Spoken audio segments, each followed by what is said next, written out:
I wish the House to know that I'm not daunted or dismayed by this particular result. I will not negotiate a delay with the EU. And neither... Good evening from a noisy Westminster. Protesters are in high spirits.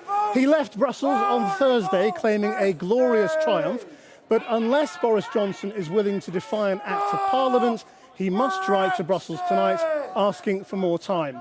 The DUP said no to his New Deal, and the vote was abandoned after a rebel amendment passed, triggering the request for an extension to avoid no deal. But the government is ploughing on, bringing the deal back to Parliament on Monday, and it is yet possible Brexit could happen on October 31st. Tens of thousands of People's Vote protesters took to the streets. They celebrated the Brexit delay, but there's no sign of a majority in Parliament for another referendum. And politicians on both sides were jeered by rival groups of protesters as they left here tonight. So, not Super Saturday, but Soufflé Saturday, quipped one MP, as instead of triumphantly passing the deal, Brexiters were sent home deflated. Number 10 is now flatly refusing to say whether Boris Johnson will send the extension letter tonight. His defiant soundbite said he wouldn't negotiate, but he doesn't have to. The law just says he has to send that letter. And ministers left Parliament saying they'd try again on Monday. But so will those who think it's a bad deal. To make sense of this all, our political editor Gary Gibbon is with me. Gary. One of the curious things about today is that Boris Johnson had enough MPs, we think, to actually get his deal through. But rebel MPs formed with opposition parties said they would do that only on condition that he write this letter to the EU seeking a delay. In effect, they wanted to put handcuffs on him. He said he wanted to do the whole thing without handcuffs. As you say, he then said he didn't want the vote today. He's going to try and do it again on Monday. None of us can really think why the result would be different on Monday, though naturally there will be even more pressure on, say, Labour MPs in Leave areas to maybe come on side, but it'll probably go the same way. Soon after that, though, assuming that fails, we come to the bill itself, and that's going to be a whole new world of pain. He can probably get second reading through. That's the moment when people vote in principle on whether they want this thing to go ahead. But when he tries to pass a motion that speeds up the whole process of looking at this bill in there, well, that's not going to be very easy. And all these people who oppose him, including the DUP now, opposition parties, are going to be trying to prise apart the coalition of support that is built up for that first second reading vote. As for the letters, I say letters plural, there seems to be a strong suspicion that the government may well send one letter and then another one saying they really don't mean what's in that other letter. I suspect those will sit on the desk of the European Union for a while as they sit there and try to work out exactly what is going on in the mess here. And good luck to them with that. The ayes to the right, 322. The noes to the left, 306. They cheered the Commons vote, but was it any more than a stay of execution for their dreams? Supporters of a second referendum flooded central London as the government decided not to have a vote on its new Brexit divorce agreement. Alas, the opportunity to have a meaningful vote has effectively been passed up because the meaningful vote has been voided of meaning. But I wish the House to know that I'm not daunted or dismayed by this particular result. He'd wanted MPs to give a green light today to his deal, but the amendment, cooked up by opposition parties and former Tories, was designed to deny him that. It'll be an amber light. If we approve this motion today, it will be an amber light. It will say to the government, you can introduce the detailed bill to Parliament where it will receive proper scrutiny, and we will, during that period, try to put in place the necessary checks and balances and locks to make sure that Parliament is in control of the process. Just because we're tired, put our fears about what is best for the country aside. Yeah, I'm tired, really, really tired, and I get that the country is really, really tired, but I cannot vote for something that changed at midnight last night. Number 10 was wooing Labour MPs with promises of worker protections post-Brexit. Tension was high. I've got a cushion for Jess. When she sits on the fence, I've got a cushion to keep her comfortable. I shall vote for the deal as the country wanted to. I tried to speak to a Labour MP who was crying, who couldn't actually answer the phone because of the fact that she was crying. That shouldn't be that cannot She was agonising about her choice today. She was agonising about the position she found herself in because of the Brexit situation. How many do you think are in that vote? I think there'll be hundreds. They queued for what had been billed as Decision Day on Brexit. And Boris Johnson rehearsed the arguments he must now use again next week when he puts his deal to the Commons. A deal that can heal the rift in British politics, unite the warring instincts in us all. And now is the time for this great House of Commons to come together and bring the country together today. You just got delivery of this? I just picked this up from the vote office this morning. It's 535 pages of withdrawal agreement, and we're going to start debating this at 9:30 today, and we'll be voting. It was all too fast for some. For others, there must be no more delay. Cannot have this nightmare going on and on and on. Standing here, I have a distinct sense of déjà vu. I know how you feel, Boris Johnson said. I know how you feel. I heard Iain Blackman said a word. But today's vote is an important... Rebel, a Tory MP heckled. Well, I intend to rebel against all of those who don't want to vote to deliver Brexit. Yeah! The former Prime Minister said MPs must honour the promise to implement the referendum outcome. Vote is important. If this Parliament did not mean it, then it is guilty of the most egregious con trick on the British people. Unlike Theresa May, Boris Johnson had the support of the pro-Brexit ERG group of Tory MPs, who'd made her premiership a misery. The ERG met this morning, and normally our meetings, officers overwhelmingly recommended backing the Prime Minister's deal. The ERG overwhelmingly recommended the same. The noes to the left, 306. By 16 votes, MPs compelled Boris Johnson to write to the EU requesting a delay to Brexit. Or so they thought. I will not negotiate a delay with the EU. And neither does the law compel me to do so. I invite him to think very carefully about the remarks he just made about refusing, apparently, to apply for the extension which the EU No. 2 Act requires him to do. Jacob Rees-Mogg got a police escort home from Parliament with his son.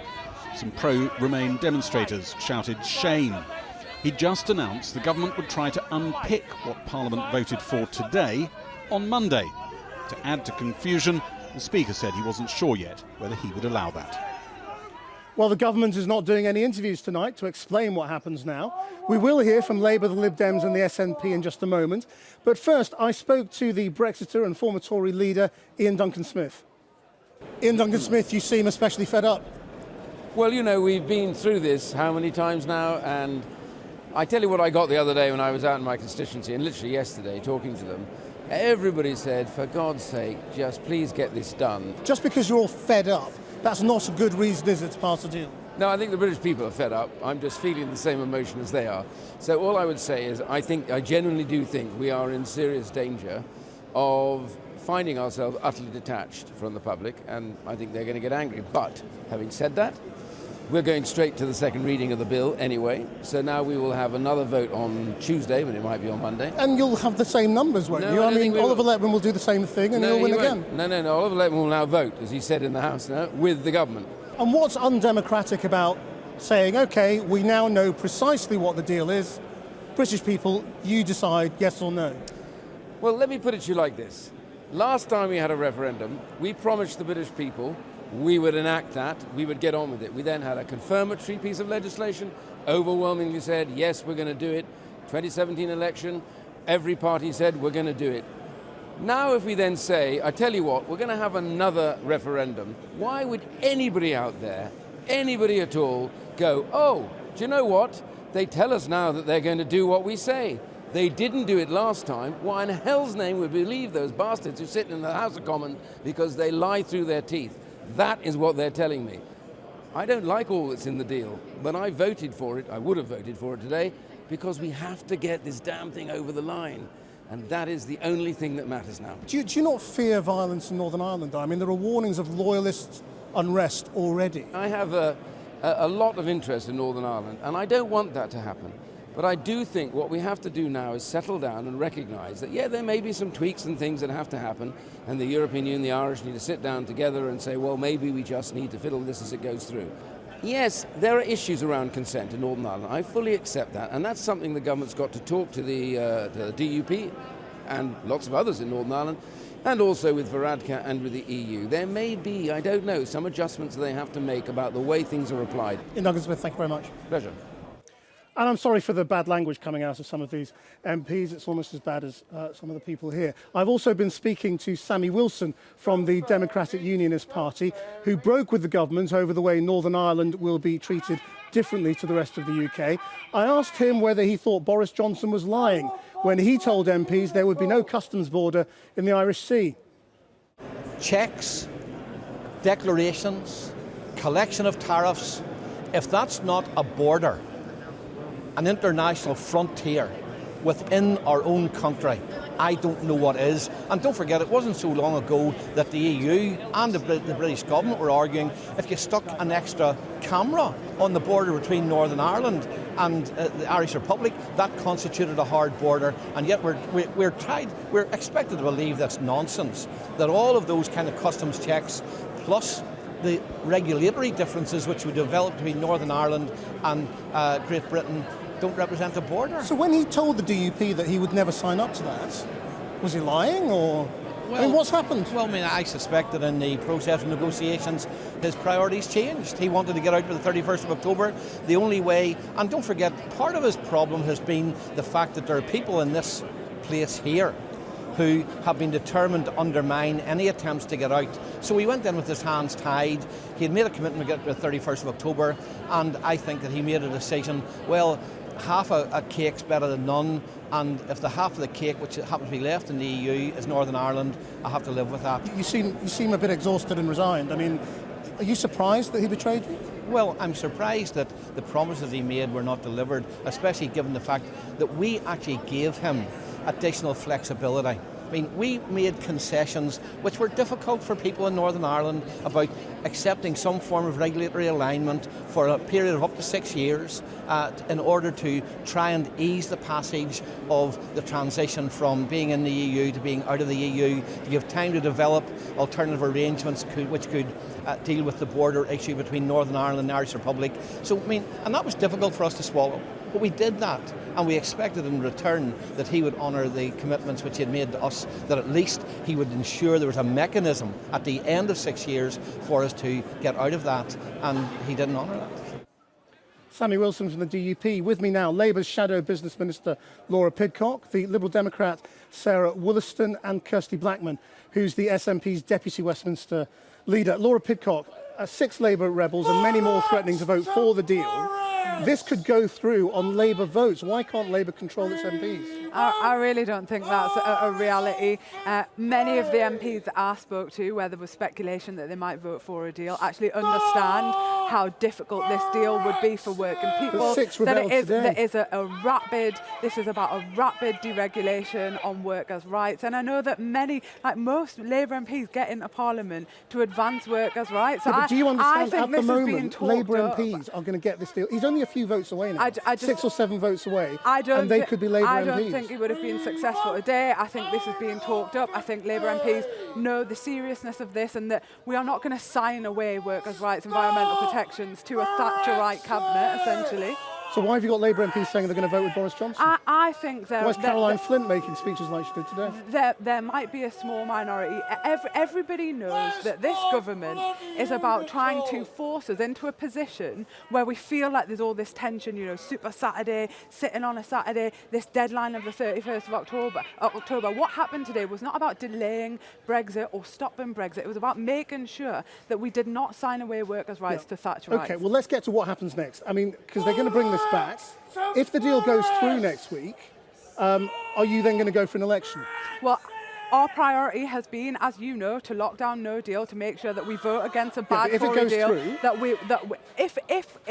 We have said consistently, if there is an agreement that no deal is taken off the table, only then will we commit to a general election. I want to get out. No deal is taken off the table if there's a deal. That's the point. No, hold on, Sarah Wollaston, can you answer that? If the deal goes through next week. The point is the Prime Minister needs to now obey the law and send that letter. He says he wants to uphold the law. Let's see him do that, because Parliament doesn't trust him to do that at the moment. And that's why this was what happened today, to try and force him to send a letter to take no deal off the table. And once he's sent that letter, I think we'll be in a different place. We need a commitment back from the EU that extension is in place. But it's looking increasingly like both Labour and Liberal Democrats have made a mess of this. Because he's getting very close to getting his deal through, and all your contingencies become irrelevant. Because if next week this is voted through, I don't know how you make that. I don't know how you make that assumption, though. This is a terrible deal, and this is not about delaying or stopping Brexit, as I've said. This is about making sure that we don't enable a hard right Tory Brexit.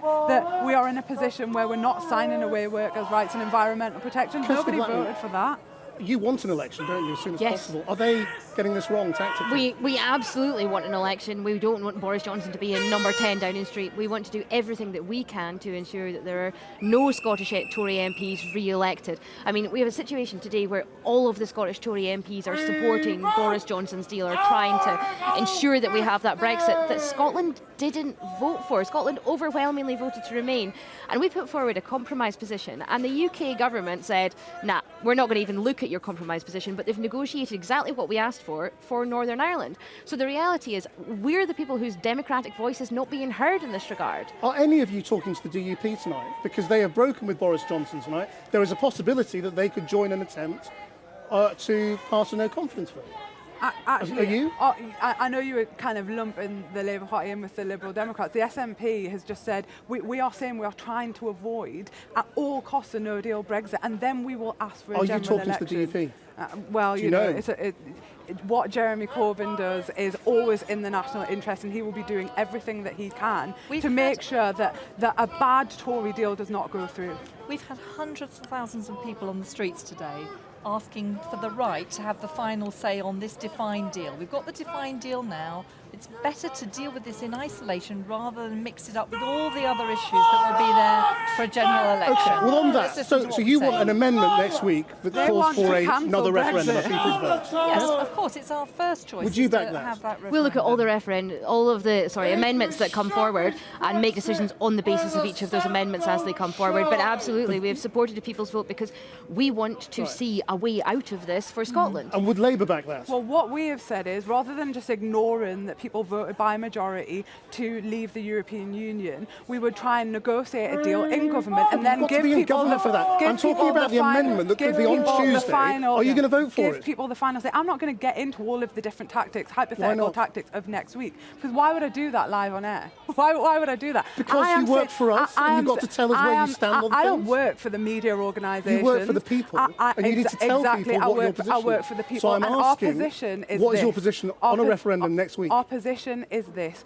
We want to block a very, very destructive Tory deal, and we are saying that the people should have the final say. And if it means if it means it has to be put back to the people to block that very bad Tory deal, which is about deregulation, let's understand the politics that underpin this. These are Thatcherite cabinet ministers. I'm just trying to work out whether all three of you agree on that. They agree on a referendum. Do you agree with that? I'm not getting into all of the hypothetical amendments that we played. That will become very clear. Today was a defeat for Boris Johnson. It was about stopping a no-deal scenario and about preventing a very damaging no-deal. On this, the SNP have been absolutely consistent. To be fair to the Lib Dems have been absolutely consistent. It's the Labour Party who've been all over the place on this. We have done everything we can all along in terms of leading cross-party talks on this to stop a no-deal Brexit. Labour refused to come round the table with us. I'm glad they. Jeremy Corbyn was empty-chaired at the events because he refused to turn up. It's not. I'm glad. This is real I'm glad that they haven't. I'm glad that they have now, worked with everybody in order to ensure this. Sounding like a united front, I have to say. And this is the problem, isn't it? That the Remain alliance can't agree what to do. and they are getting their act together, and he's now just a few votes away from winning. A Remain alliance. The Labour Party doesn't only represent people that voted Remain or only represent people that voted Leave. We represent the majority of working people in this nation who actually want to move forward but don't want their rights to be sold off in the process. I think that Labour, it would help if they got off the fence on this. We're not on the fence. We have said we will put this back to the people. We will put this to the people to have the final say. 3 years of complete incompetence. Let's do that by first, this government. then. And then if we can't have that, let's keep the Tories in power while they're cutting disabled people's money, while they're implementing austerity. You know what, this is all well and good, but the Labour Party can't stand here while some of their MPs are supporting a deal and say that they're in favour of, supporting this deal and say that they're in favour of workers' rights and in favour of making things better, because it's not. Let's see what it's going to devastate our communities. Before, I think this is really talking up that. The primary motivation of Labour MPs, the clue is in the name. It's about protecting workers' rights and labour standards. And this deal did not do that today. So this is not about delay or about stopping Brexit. This is about making sure we're the adults in the room and we protect working people. And just very briefly, if he doesn't write a letter tonight, yes, what should happen to him? I think he should be taken to court and forced to write a letter. If the Prime Minister of our country doesn't obey the law, what message does that send to everybody else? It would be an absolute disgrace. He needs to do that straight away. We must leave it there. Thank you all very much indeed for joining us. Well, organisers of the People's Vote March demanding a second referendum claimed that up to 1 million people took to the streets of London today. Whatever the actual numbers, the crowds filling the streets of Westminster broke into cheers at the news that there could be a further Brexit delay. Our political correspondent Liz Bates has been down among them. As MPs filled the House of Commons for an emergency Brexit sitting today, outside, second referendum campaigners filled the streets of Westminster. Tens of thousands of people gathered in the capital to demand another say on Britain's relationship with Europe. And for some, it was a very special day. Is it your birthday today? It is, yes. Why are you spending your birthday here? Because I want to stop Brexit! High spirits and a few famous faces, but there was also a sense that with a new Brexit deal on the table, time could be running out for this movement. There's a sense that it's right down to the wire now, and we don't really know. I think nobody really knows what might happen. I think this is like the crunch time. It's sort of, make or break, really. But will the voices of protesters be heard in the corridors of power? Even Tony Blair's former spin doctor and second referendum campaigner, Alistair Campbell, is unsure. I think it can make a difference. As to what the precise difference is, it's very, very hard to quantify. What can be quantified, though, are votes in the House of Commons. This is a really big moment today. And as the crowds gathered at the gates of Parliament, 306. They got the news that the Brexit process would be paused once again. People here celebrating the result of a vote that's just taken place in the House of Commons over the road that will delay a decision on Boris Johnson's Brexit deal. But will this result actually secure these people the second referendum that they so desperately want? Well, I think it's the result of a big, big message from hundreds of thousands of people who've come to the gates of Parliament to speak to the powerful and say, not in our name. This Brexit deal bears no relation to what was promised in 2016. Give us a people's vote. But others are not so sure. Does it make a second referendum any more likely? I don't think so, to be honest. It delays Brexit, certainly, because we're going to have that extension, I would have thought. But actually, the numbers still simply are not there for a referendum. And ultimately, if they want a referendum, they don't just need a parliamentary motion to pass. They need a government who will legislate for it. And under this government, I just don't see that happening. As marchers made their way home, another Brexit protest came to an end. But the Brexit deadlock that has engulfed Westminster goes on.